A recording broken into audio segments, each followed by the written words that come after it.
Maurice Kamto demande aux électeurs de voter librement leur âme et conscience. Dans son adresse aux Camerounais, à la veille du lancement officiel de la campagne électorale, le principal leader de l'opposition recalé à la présidentielle évoque l'antagonisme entre les candidats qui rend impossible la coalition souhaitée par l'ensemble des Camerounais favorables à une alternance à la tête de l'État le soir du 12 octobre prochain.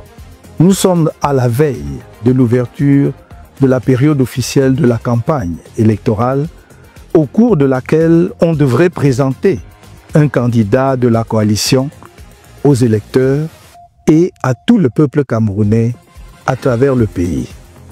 Expliquer sa mission, fixer son visage dans l'esprit des électeurs, surtout dans les zones rurales.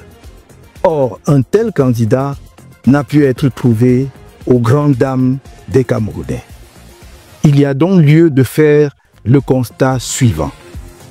1. L'absence d'une coalition de candidats, même limitée, avec les deux candidats du Grand Nord, capables de fédérer les moyens et de créer une dynamique populaire puissante, en mesure d'assurer la victoire du peuple à l'élection présidentielle prochaine. 2. L'existence de profondes divisions au sein de la population, en particulier parmi les soutiens des candidats de l'UNDP et du FSNC, conséquence de l'absence d'une entente pour un seul candidat parmi les deux. 3. La perspective d'un éparpillement des voix susceptible de compromettre sérieusement les chances de victoire d'un candidat de l'opposition. En conséquence de tout ce qui précède, nous, Maurice Kamto, et l'Alliance politique pour le changement, APC, qui soutenait ma candidature, sommes parvenus à la conclusion qu'il convient de laisser à chaque électeur la responsabilité pleine et entière de voter librement, en son âme et conscience, pour le candidat de l'opposition de son choix.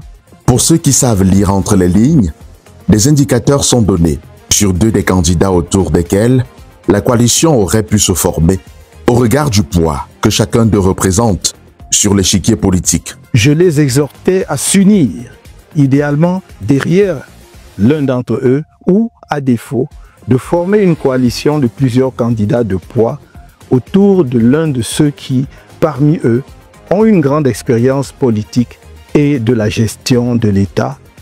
En l'occurrence, l'un des deux candidats originaires de la partie septentrionale du pays. Je n'ai pas épargné mes efforts pour encourager la réalisation d'une entente entre les candidats de l'UNDP et du FSNC afin de rendre possible une coalition, même limitée, des candidats de l'opposition autour d'eux.